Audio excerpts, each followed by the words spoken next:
할렐루야. 하나님 앞에 오시는 모든 교우들 축복합니다. 하나님의 넘치는 은혜, 평화가 우리와 함께하기를 간절히 바랍니다. 지난 한 주간도 잘 지내셨죠? 하나님께서 여러분과 늘 함께 하십니다. 여러분 곁에 계시고 여러분들을 도와주십니다. 여러 가지 삶의 어렵고 힘든 삶의 상황 속에서도 하나님을 바라보면 하나님께서 살 길을 열어주시고 또 놀라운 은혜를 베풀어 주실 겁니다. 우리들의 삶에 또 우리나라의 이 세계 하나님의 그런 은혜가 늘 함께하기를 바랍니다. 사순절 보내고 있습니다. 여러분들은 지난 한 주간 동안 기도를 추구하며 보내셨나요? 지난 주간에 기도 추구가 우리의 사순절 한 주간의 미션이었는데 여러분들이 사순절 달력을 통해서 여기 준 미션대로 쭉 수행하시다 보면 하나님과 더 친밀해지고 가까워지는 그런 은혜를 분명히 누리시게 될 줄로 믿습니다. 이번 주는 뭐예요? 회개를 추구하는 주간입니다. 회개 추구. 회개가 뭔가요? 우리가 잘못한 거를 뉘우치는 거 이렇게 생각할 수 있죠. 회개라고 하는 거는 헬라어로 말하면 메타노이아입니다. 메타라고 하는 게 뭔지 아시죠? 뭐 넘어서다, 바꾸다 이런 게 이제 메타라고 하는 말이고, 노이아라고 하는 말은 마음, 생각 이런 뜻이 있어요. 그러니까 메타노이아는 마음이나 생각을 바꾸는 거, 그걸 넘어서는 거를 메타노이아, 회개라고 얘기합니다. 한자로 말하면 회개는 뭐냐 하면 뉘우칠 회에 고칠 개자를 써요. 그러니까 회개라고 하는 거는 내가 이게 잘못했구나, 이거 내가 잘못했어 라고 깨닫고 결심하는 거, 이제 다시는 그러지 말아야 되겠다라고 결심하는 거가 아닙니다. 그거를 끝나는 게 아니에요. 반드시 뭐가 따라야 되냐면 고치는 게 따르는 거죠. 이 찬양대에서 위에 보면은 거기 그림이 있죠. 둘째 주 그림은 돌아서는 겁니다. 유턴하는 거죠. 그 회개라고 하는 거는 내가 가던 방향에서 길을 돌이켜서 완전히 방향을 바꾸는 것을 의미하는 겁니다. 그게 회개입니다. 그런데 여러분, 회개 다 하셨죠? 늘 하고 사시죠? 쉽습니까? 어렵습니까? 내가 회개를 했어도 또다시 그 죄를 반복하는 나를 발견하게 돼요. 이게 우리의 실존입니다. 내가 회개했는데 똑같은 죄를 또 범하고 있어요.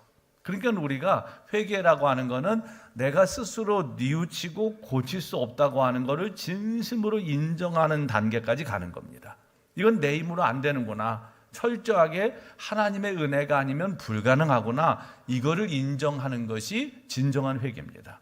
우리가 재수요일 때 머리에 재를 바르고 하나님 앞에 회개의 기도를 드렸습니다. 근데 그 재라고 하는 게 뭐예요? 이 재라고 하는 거는 성경에 보면 뭐 이게 이제 참회, 회개의 상징이기도 하고, 그런데 이 재는 더 이상 불이 붙을 수 없는 겁니다. 여러분, 재는 아무리 여러분들이 불에 붙여도 불을 붙일 수 없는 게 재예요. 그러니까 재라고 하는 건 뭐냐면 철저하게 이제는 가능성이 없어진 게 재입니다. 오늘 우리가 하나님 앞에 회개한다는 건 뭐냐? 하나님은 저는 제 자신이 제 스스로 돌이킬 수 없는 존재입니다. 제가 아무리 노력하고 애써도 죄에서 벗어날 수 없는 존재입니다 라고 하는 것을 인정하는 데서부터 시작됩니다. 그리고 하나님이 함께 하셔야지만 제가 이 죄에서 벗어날 수 있습니다 라고 하는 걸 진심으로 고백하는 거예요. 여러분, 죄도 하나님께서 거기에 임하시면 불이 붙습니다. 우리는 불을 붙일 수 없어요. 죄는 다 꺼진 죄에 무슨 불을 붙이겠어요? 그 죄를 다시 불이 일어나도록 할 수 있는 건 하나님의 능력밖에 없어요. 그렇기 때문에 우리가 회개하는 것도 마찬가지로 철저하게 우리는 죄에 대해서 무능합니다. 이걸 바꿀 수 있는 길이 없습니다. 제가 노력해도 안 됩니다. 그러나 하나님이 하시면 됩니다. 하나님 저를 도와주옵소서 라고 하는 데까지 가야지만 그게 회개인 거예요. 여러분, 반드시 기억하셔야 됩니다. 내가 결심한다고 되지 않아요. 내가 뭔가 이렇게 살아야 되겠구나 결심해도 그 결심은 금방 무너집니다. 내가 이제 관계를 회복해야지. 그러다가 관계가 회복이 됩니까? 내가 이제 중독을 끊어내야지. 그렇다고 중독이 끊어집니까? 내가 이제 새로운 삶을 살아야지. 결심한다고 새로운 삶이 사라집니까? 이게 안 돼요. 우리의 힘으로는 안 된다는 것을 철저하게 인정하는 것이 회개. 그래서 그런 사람들이 이제 하나님을 바라보게 돼요. 하나님을 의지하게 됩니다. 사실 사람들은 살면서 가장 중요한 삶의 문제가 뭔지를 잘 모르고 삽니다. 어떤 게 진짜 우리의 인생에 있어서 중요한 문제인지 다 모르고 다 놓치고 살아요. 그러다가 언제 그걸 깨닫게 됩니까? 죽음이 임박해서, 죽음 직전에 가면 이제 내 인생의 진짜 중요한 문제가 뭔지를 그때서 이제 막 깨닫기 시작하는 거예요. 하나님 앞에 서기 전에 가장 큰 내 인생의 문제는 뭘까요? 성공하지 못한 거? 돈을 벌지 못한 거? 내가 뭐 좋은 사람이 되지 못한 거? 여러분, 그게 하나님 앞에 설 때 그게 가장 중요한 문제가 되겠습니까? 하나님 앞에 설 때 가장 중요한 문제는 죄의 문제를 해결하느냐예요. 죄의 문제를 해결했느냐. 그래서 사실은 제가 이제 임종 직전에, 만약에 우리 교우들의 임종 직전을 지키게 된다 그러면 이렇게 물어보는 게 있어요. 아직도 마음에 뭔가 해결하지 못한 죄가 있으십니까? 왜냐하면 그건 고백하기 어려운 거일 수도 있어요. 사람들 앞에서 얘기하기 힘든 거일 수도 있어요. 그렇지만 본인이 아직까지 해결하지 못하고 죽음을 맞기에는 너무 힘든 그런 상황이 있을 수도 있어요. 그때 조용히 고백하게 하는 거죠. 그런 것이 있으면 말씀하세요. 여러분, 사람이 인생의 마지막 순간에 가서야 내 인생의 진짜 중요한 문제가 뭔지를 깨닫게 됩니다. 근데 그 중요한 문제는 죄를 해결하는 거예요. 그런데 이 죄 문제가 중요하다는 걸 사람들은 다 그냥 무시하고 삽니다. 이렇게 중요한데도 무시하고 살아요. 평소에는 다 이걸 잊어버리고 삽니다. 그리고 그렇게 얘기해요. 뭐 나만 죄를 져? 나만 이렇게 살아? 다른 사람도 다 그러고 살아. 사람들은 다른 사람의 죄에 대해서는 굉장히 민감하게 반응하면서도 자기 자신에게는 엄청 관대합니다. 자기 죄에 대해서는 굉장히 관대해요. 이게 인간의 아주 병적인 이기심입니다. 내가 한 거는 다 괜찮은 거야. 내가 한 거는 다 아무것도 아니야. 이거는 죄가 아니야. 이렇게 스스로 합리화하는 사람들이 얼마나 많은지 모릅니다. 우리가 나가서 전도를 해보면은 사람들이 이 전도의 이 중요한 메시지에 귀를 기울이지 않아요. 전도의 중요한 메시지는 뭡니까? 주 예수를 믿고 죄 사함을 받아라. 그리고 구원을 얻어라. 이게 가장 중요한 전도 메시지예요. 거기 중요한 핵심적인 내용은 뭐냐? 죄 사함을 받는 겁니다. 그래야지만 우리가 구원을 받을 수 있다. 예수님을 믿으면 죄 사함을 받는다. 그리고 구원을 받는다. 근데 사람들이 귀를 기울이지 않습니다. 왜 그러냐 하면 그들에게 이거는 복음이라고 들리지 않는 거예요. 오히려 당신이 진 모든 부채들을 탕감받을 길이 여기 있다 그러면 사람들은 아마 귀를 기울일 겁니다. 빚을 갚을 길이 있어? 여기 암을 정복하고 질병이 완전히 해결될 수 있는 길이 있습니다. 그러면 사람들은 오히려 귀를 기울일 거예요. 암에서 질병에서 벗어날 길이 있어? 근데 여러분, 그것보다 더 중요한 문제가 죄의 문제임에도 불구하고 사람들이 귀를 기울이지 않는 이유가 뭡니까? 그거는 죄가 얼마나 무서운지를 모르기 때문에 그렇습니다. 여러분, 내가 알고 지었던 모르고 지었던 우리가 지은 모든 죄는 내게 그 값을 물어올 때가 있어요. 여러분, 죄가 값을 물어올 때 그걸 무엇으로 해결할 수 있습니까? 그래, 돈으로 해결하면 되지. 해결됩니까?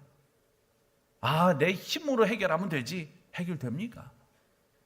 죄가 값을 물어올 때 그 어떤 것으로도 그걸 해결할 수가 없어요. 힘으로 누를 수도 없고요, 돈으로 그걸 갚을 수도 없어요. 그렇다면 어떻게 됩니까? 죄가 내게 값을 물어올 때 꼼짝 못합니다. 죄 정말 무서운 거예요. 그때 우리가 할 수 있는 건 아무것도 없어요. 그래서 로마서 6장 23절에 보면 죄의 삭은 사망이라고 얘기해요. 이게 성경의 메시지입니다. 죄의 삭은 사망이다. 특히 우리가 사는 지금 오늘 우리 사회를 보십시오. 여러분, 작은 실수 하나만 해도 세상은 용납하지 않습니다. 단죄를 하는 세상에 우리 살고 있어요. 누구나 살면서 실수도 할 수 있습니다. 죄를 질 수도 있어요. 그러나 그게 드러나는 순간에 세상은 그 사람을 단죄합니다. 사과할 기회조차 주지 않습니다. 다시 회복하고 다시 돌이킬 기회를 사실 우리가 살고 있는 우리 사회는 주질 않아요. 지난 한 주간 동안 여러 가지 지금 사회적인 국가적인 이슈도 많고 사회적인 이슈도 많은데 연예계에 또 한 사건이 터졌더라고요. 전 전혀 모르고 살다가 어저께인가 그저께 알게 됐어요. 그 유명한 남자 배우가 엄청난 공경에 지금 처해 있더라고 보니까. 그렇게 잘 나가던, 그렇게 사람들한테 이미지를 좋고 이미지가 좋아서 수없이 많은 광고를 하던 그 배우가 지금 상당한 공경에 지금 처해요. 우리 사회는 한번 그렇게 꼬꾸라지면 다시 회복하기 어려워요. 그렇기 때문에 여러분, 죄가 값을 물어올 때 그때는 진짜 무섭습니다. 이걸 어떻게 해결할 수 있을까요? 죄의 삭은 사망이라고 그랬는데, 그러면 이 사망에서 우리가 어떻게 벗어날 수 있을까요? 성경은 분명히 우리에게 말씀해 주십니다. 그게 뭐냐? 십자가 복음 안에 그 답이 있다는 거예요. 십자가 복음 안에. 우리는 말할 수 없는 죄인이지만 우리의 죄를 다 용서받고 우리가 새로운 삶을 살 수 있는 길이 열려 있다는 거예요. 그게 뭡니까? 우리가 진심으로 우리의 죄를 자백하고 회개하면 하나님께서 우리의 죄를 용서하시고 우리를 깨끗하게 하신다고 약속하셨어요. 자, 오늘 9절 말씀 한번 읽어보겠습니다. 시작. 만일 우리가 우리 죄를 자백하면 그는 미쁘시고 의로우사 우리 죄를 사하시며 우리의 모든 불의에서 깨끗하게 하실 것이요. 아멘. 하나님의 약속의 말씀입니다. 이 약속의 말씀을 꽉 붙잡으십시오. 다른 어떤 것으로도 여러분들의 죄를 해결할 방법은 없어요. 죄가 값을 물어올 때 여러분 빠져나갈 수 없습니다. 그러나 길이 없는 게 아니에요. 길이 있어요. 그 길이 뭐냐? 이 십자가의 복음입니다. 우리가 하나님 앞에 우리의 죄를 진심으로 자백하고 회개하면 하나님께서 우리를 용서하시고 우리를 깨끗하게 하신다라고 하는 것이 하나님의 약속의 말씀입니다. 이 약속의 말씀을 믿으십시오. 그리고 이 약속의 말씀을 붙드시기 바랍니다. 이거밖에는 길이 없어요. 이 해결할 수 없는 이 죄의 값을 그래서 예수님께서 친히 치르신 거예요. 십자가에 달려 죽으심으로 그 예수님의 죽으심이 결국 우리의 모든 죄를 사하시는 죄값이 됐습니다. 죄는 반드시 값을 치러야 되는데 이걸 예수님께서 우리를 대신해서 치르신 거예요. 그래서 우리는 그 주님 앞에 진심으로 죄를 고백하고 회개하면 됩니다. 그러면 용서해 주신다는 거죠. 자, 오늘 말씀에 보면 이 죄에 대한 사람들의 두 가지 태도가 나와요. 8절하고 10절은 어떤 거냐? 죄에 대해서 나는 죄인이 아니다 라고 생각하는 사람들이 있다는 겁니다. 자, 8절을 보면 이런 말씀이에요. 만일 우리가 죄가 없다고 말하면 스스로 속이고 또 진리가 우리 속에 있지 아니할 것이요. 그리고 10절은 만일 우리가 범죄하지 아니하였다면 하나님을 거짓말하는 이로 만드는 것이니 또한 그의 말씀이 우리 속에 있지 아니하니라. 죄가 없다고 생각하는 사람들 특징이 있어요. 8절 10절의 특징이 뭡니까? 그렇죠. 그 안에 진리가 없어요. 하나님의 말씀이 그 속에 있지 않은 거예요. 그 마음 속에 진리가 하나님의 말씀이 없는 사람들은 나는 죄인이 아니다라고 생각한다는 거예요. 그런데 하나님의 말씀이 그 진리가 예수 그리스도가 그 안에 있는 분들은 나는 죄인입니다 라고 고백할 수밖에 없다는 거예요. 여러분, 인간은 본질상 이 죄를 직면하는 것을 굉장히 힘들어합니다. 그리고 그 죄를 회개하는 것, 진정으로 죄를 회개하는 것을 익숙하게 생각하지 않아요. 이걸 굉장히 어려워합니다. 그래서 오늘 현대 사회를 보면 우리가 사는 이 사회를 포스트 모더니즘의 시대라고 그러잖아요. 이 포스트 모던의 사회 속에서는 사람들은 이 죄, 옳고 그른 것을 따지지 말라고 얘기합니다. 옳고 그른 걸 왜 따져? 옳고 그른 거 따질 필요 없어. 또 다른 것만 있을 뿐이지 틀린 것은 없다고 가르칩니다. 물론 때로는 우리가 쓰는 용어 중에 다른 것을 틀렸다고 말하는 그런 잘못된 언어 사용도 있어요. 그렇지만 여러분, 세상 속에서 우리가 살면서 이 시대 속에 틀린 게 있고 다른 게 분명히 존재합니다. 그런데 우리가 사는 이 현대 사회는 그런 것들을 구분하지 말라는 겁니다. 그리고 그 무엇에 대해서도 죄니 악인이 단정하지 말라는 거예요. 이제는 그것을 법으로 만들어서 침묵을 강요하는 데까지 이르고 있습니다. 뿐만 아니라 현대인들은 근거 없는 자기 의에 사로잡혀 있어요. 나는 이 정도면 괜찮은 인간이야. 여러분도 그런 생각 안 하세요? 나 정도는 괜찮지. 내가 누구한테 해를 끼치는 것도 없고 누군가에게 짐이 되지도 않고 나 정도는 괜찮은 인간 아니냐라고 생각하면서 스스로 살아요. 정말 그렇습니까? 여러분 괜찮으십니까? 나 정도는 괜찮은 인간이라고 스스로 생각하는 분들, 그거 바른 생각 아닙니다. 그리고 또 요즘은 대중심리학의 영향을 받아서 이 죄에 대해서 이 부정하는 경향이 굉장히 강해졌어요. 아주 극악무도한 죄를 지은 사람들도 자기가 지은 잘못에 대해서 막 참회하고 이런 모습이 별로 보이지 않아요. 죄에 대해서 이거를 부끄럽게 여기지 않습니다. 예전 같으면 여러분 뭐 이거 포토라인 같은 데 서가지고 범죄한 사람들에게 막 이게 뭐 카메라를 들이대고 막 후레쉬가 터지고 이러면 사람들은 어떤 반응을 보였습니까? 얼굴을 가리느라고 자기가 입고 있는 옷으로 그냥 막 이걸 부끄러움을 알았어요. 그래서 막 얼굴을 가리고 막 이랬는데 요즘은 어떻습니까? 뭐 그 사람 얼굴을 공개하는 것으로 공식적으로 돼서 공개하는 것도 있지만 요즘에는 자기 스스로 얼굴을 듭니다.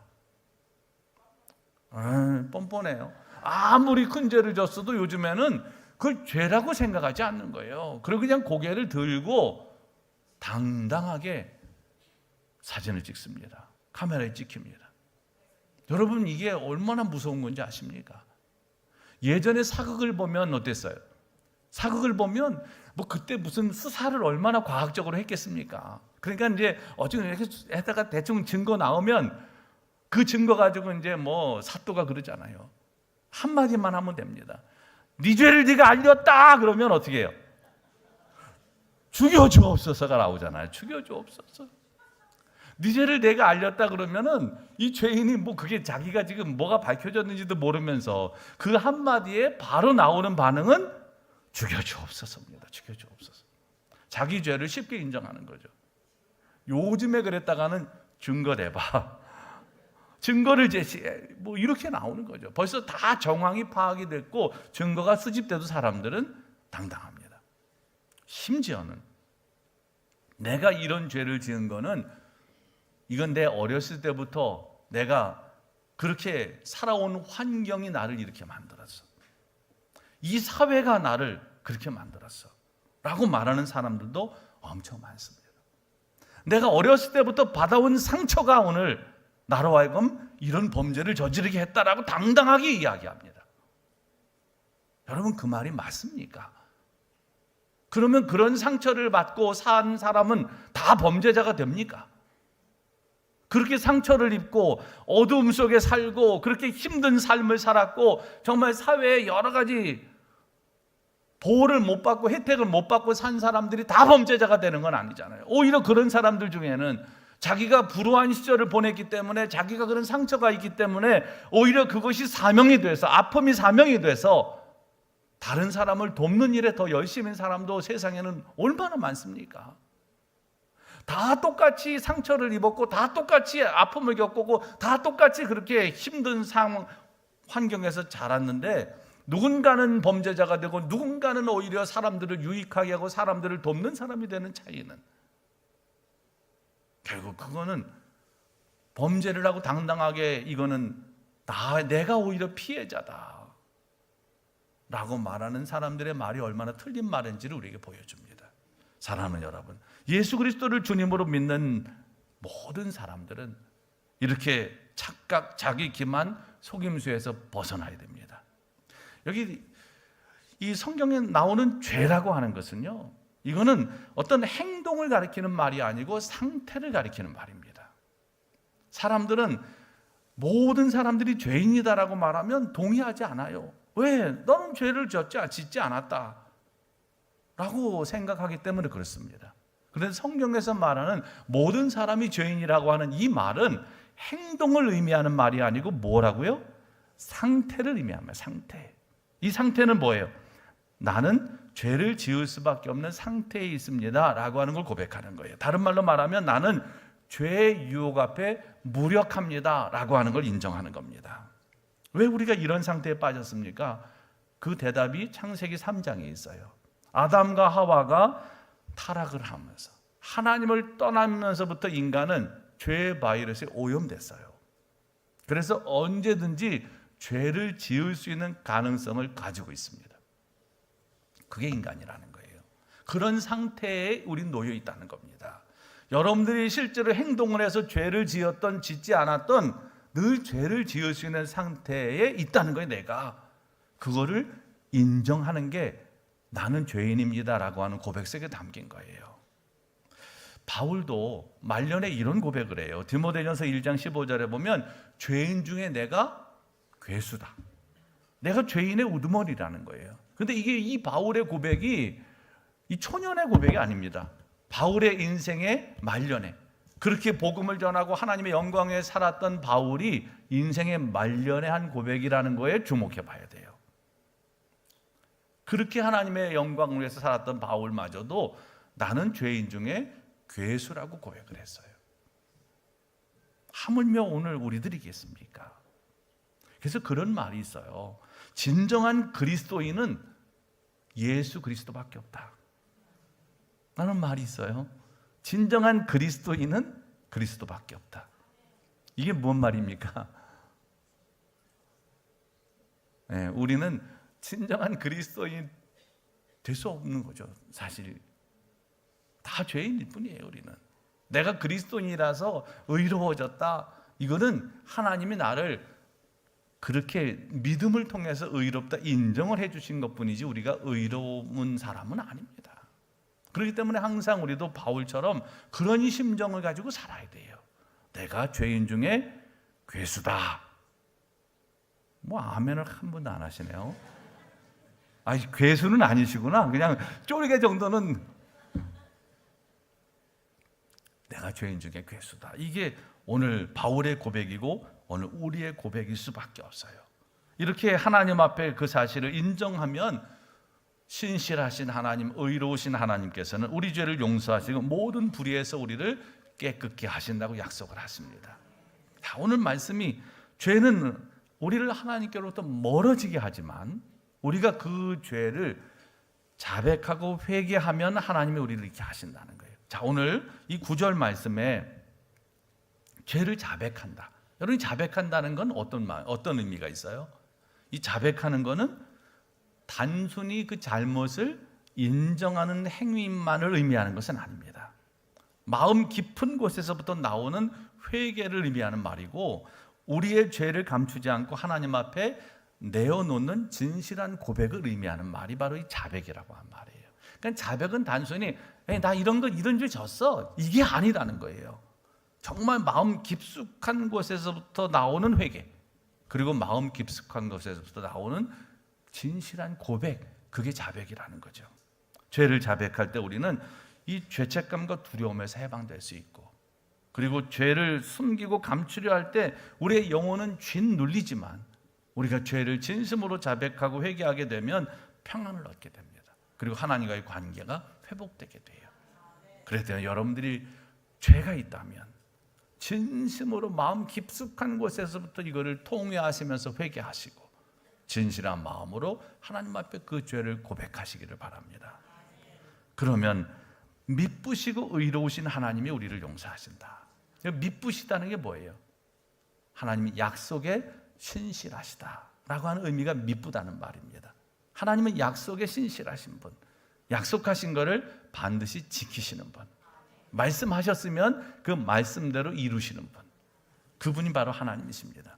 그래서 그 하나님께서 그 약속하신 대로 우리의 죄를 용서하신다는 거예요. 그리고 하나님은 의로우신 분이십니다. 그 의로우신 하나님께서 우리를 사랑하셔서 하나님의 의로우심과 사랑을 다 이루시기를 위해서 십자가에 달려 죽으신 거예요. 여러분 사랑과 공의는 이게 두 개가 다 일치하기가 어렵습니다. 사랑은 하는데 그래서 내가 용서를 하는 게 이 사랑의 마음으로 눈 감아주는 게 용서는 아닌 거예요. 우리는 사랑하면 그래 내가 눈 감아줄게 네 죄를 눈 감아줄게 라고 그게 용서라고 생각합니다. 그러나 그거는 용서 아닌 거죠. 왜냐하면 죄는 대가를 치러야 되는 거예요. 그게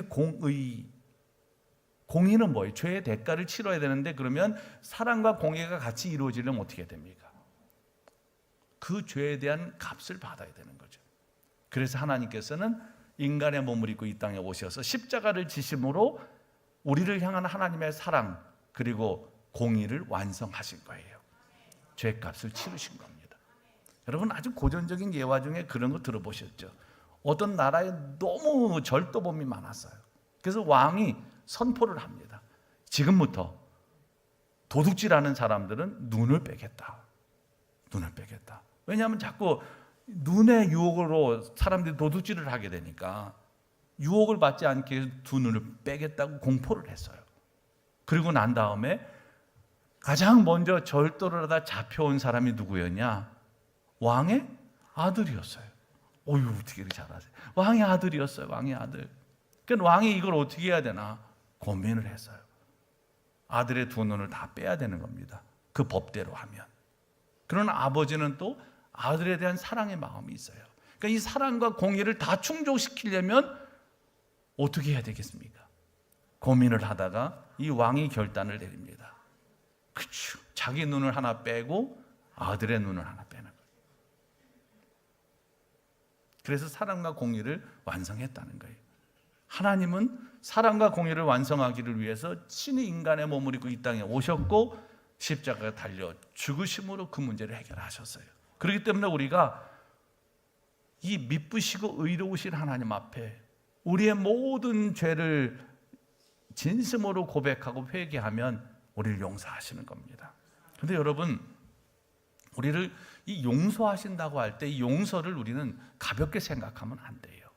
용서라고 하는 건 그렇게 무거운 겁니다. 하나님이 인간이 되셔서 자기 목숨을 내놓을 만큼 이건 힘든 게 용서예요. 그런데 우리는 때로는 용서를 너무 가볍게 생각합니다. 그걸 고발한 영화가 있죠. 2007년에 상영된 미리양이라고 하는 영화예요. 이거는 이청준의 소설 벌레 이야기가 원작입니다. 그 영화에 보면 이 전도연 배우가 그 열연한 그 이신혜라고 하는 그 이제 주인공이 있어요. 도시에 살면서 남편이 어쨌든 뭐 바람도 피고 뭐 그러다가 딱 교통사고로 남편이 죽었나 그래. 그래서 남편을 잃고 이제 그래도 남편과 좋은 추억이 있었던 밀양이라고 하는 이제 그런 시골로 내려가게 됩니다. 아들 하나, 주은이라고 하는 아들을 데리고 가게 돼요. 그런데 가보니까 텃세도 심하고 또 여자 혼자 아이를 데리고 와서 살려니까 이게 생각보다 어려운 거예요. 그러니까 사람들에게 자기가 굉장히 돈이 많은 사람인 것처럼 좀 그렇게 보이려고, 무시 안 당하려고 막 땅도 보러 다니고 이러다가 그게 화근이 된 거예요. 그 아이 학원의 운전기사가 돈 많은 집이구나 라고 생각하고 그 아이를 유괴하게 됩니다. 돈을 요구하게 돼요. 그런데 결국 그 아이는 죽은 상태로 발견이 됐습니다. 견딜 수가 없는 거죠. 새로운 삶을 위해서 온 그곳에서 그렇게 엄청난 사건을 겪고 나니까, 아들을 잃고 나니까 뭐 삶의 의미가 없어진 거죠. 그때 그에게 손을 내민 것이 그리스도인들이었어요. 그래서 교회를 가게 되고 예배를 드리면서 그래도 차츰 이제 회복이 됩니다. 그러다가 진짜 어려운 결심을 하죠. 자기 아들을 유괴해서 죽인 그 놈을, 그 학원 운전기사를 찾아가서 용서해 줘야 되겠다라고 하는 마음까지도 갖게 된 거예요. 그래서 교도소를 찾아가죠. 여러분, 그 아들 죽인 범인을 직면하는 게 얼마나 어렵겠습니까?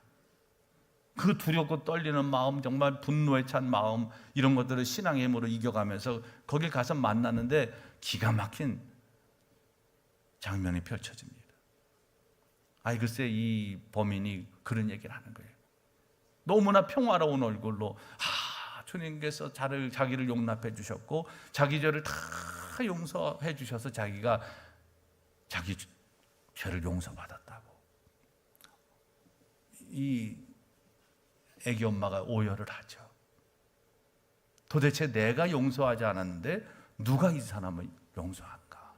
왜 하나님은 내가 용서도 안 했는데 이 사람을 용서해 줬나? 그 영화가 고발하는 게 뭡니까? 용서라고 하는 것은 그렇게 가벼운 게 아닌 거예요. 그 아이를 죽인 그 범인은 결코 제대로 된 회개를 한 사람이 아닙니다. 용서받은 사람이 아닙니다. 그건 자기의 착각일 뿐이에요. 절대 기독교적인 용서는 하나님이 나를 용서하셨으니까 나는 내가 피해를 입힌 그 사람에게 그 아픔을 전혀 공감하지 못하고 사과 한마디 안 하고 하나님이 나를 용서해 주세요, 나는 평안합니다, 이 따위가 아니라는 거예요. 여러분, 그거는 기독교적인 용서가 아닙니다. 기독교적인 용서는 뭐냐? 하나님이 나를 용서하신 그 은혜에 힘입어서 내가 진심으로 잘못한 사람 앞에 무릎을 꿇고 그 사람 앞에 사과하고 그 사람의 용서를 구하는 게 진짜 기독교적인 용서예요. 여러분, 우리가 착각하면 안 됩니다. 하나님이 나를 용서해 주셨으니까 사람과의 관계는 상관없다. 절대 안 그렇습니다. 분명히 하나님 말씀하세요. 하나님을 사랑하는 거, 그리고 이웃을 사랑하는 거, 그게 가장 큰 계명이다. 왜 기독교인들이 오늘날 때로는 이렇게 가벼워졌는 줄 아십니까? 잘못 이해했기 때문입니다. 하나님의 용서를 받았으면 다른 사람에게 내가 피해를 입힌 그분들에게 용서를 구하지 않아도 된다는 건 성경 어디에도 나와 있지 않습니다. 그건 절대 기독교 정신이 아닙니다. 그 영화는 그걸 고발합니다. 우리가 가볍게 생각하는 용서가 그렇게 가벼운 게 아닌 거예요. 사랑하는 여러분, 우리가 하나님의 은혜 가운데 용서함을 받았다는 것은 이건 엄청난 은혜입니다. 내가 그런 용서함을 받았다면 오늘 우리의 삶은 달라져야 되고, 그리고 내가 용서를 받았다면 내가 또 그 하나님의 은혜를 힘입어서 내가 잘못한 사람들에게 진심으로 사죄할 줄 알아야 됩니다. 그리고 진심으로 다른 사람을 또 용서할 줄 알아야 됩니다. 그게 하나님께 은혜를 받은 사람들의 삶입니다. 정말 내가 그리스도인이라면, 내가 정말 하나님의 사람이라면, 하나님의 말씀 앞에 있다면, 여러분, 우리는 거짓된 용서, 거짓된 회개, 이거 가지고 절대 안 됩니다. 진실하게 하나님 앞에 회개하고 진심으로 하나님 앞에 나가게 될 때 그때 변화가 일어나게 되고, 그때 우리는 사람에 대해서도 예를 갖추고 잘못을 고백하게 되고 사람 앞에도 사람들을 용서하는 데까지 이룰 수 있는 거예요. 그렇게 될 때 하나님께서 우리의 죄를 깨끗하게 하신다라고 하는 이 말씀이 이루어지는 거예요. 모든 불의에서 우리를 깨끗하게 하신다. 이 깨끗하다는 건 뭡니까? 죄의 흔적이 완전히 사라지는 것을 말하는 거예요. 하나님께 용서받은 우리의 영혼은 다시 새롭게 삶을 시작할 수 있어요. 죄책감까지도 없어지는 겁니다. 이게 하나님이 우리를 깨끗게 하셨다는 겁니다. 여러분, 죄를 용서받으셨다면 더 이상 그 죄에 매이지 마십시오. 그리고 완전히 그 죄에서 자유함을 얻게 되시기를 바랍니다.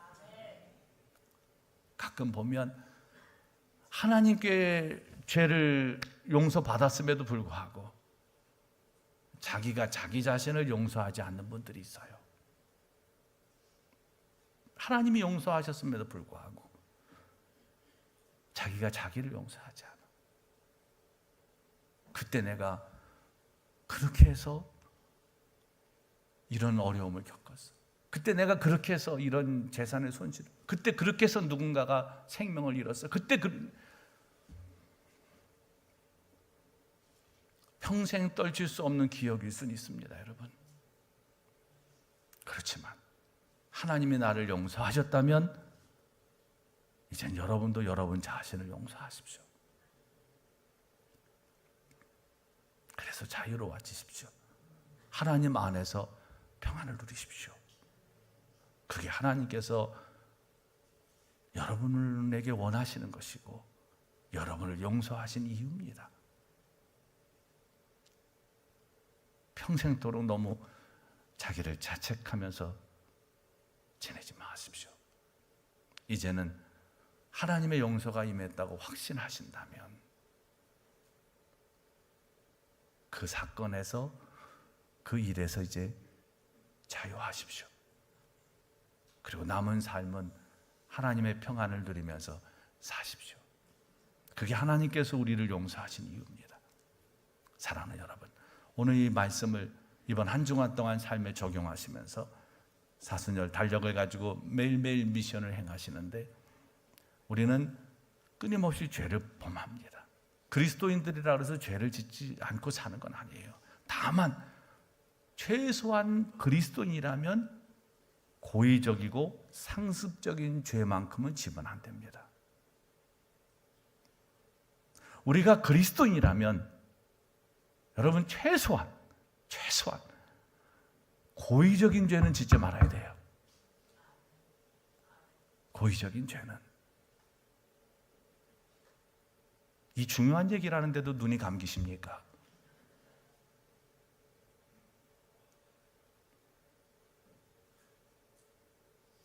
최소한 고의적인 죄는 짓지 말아야 됩니다.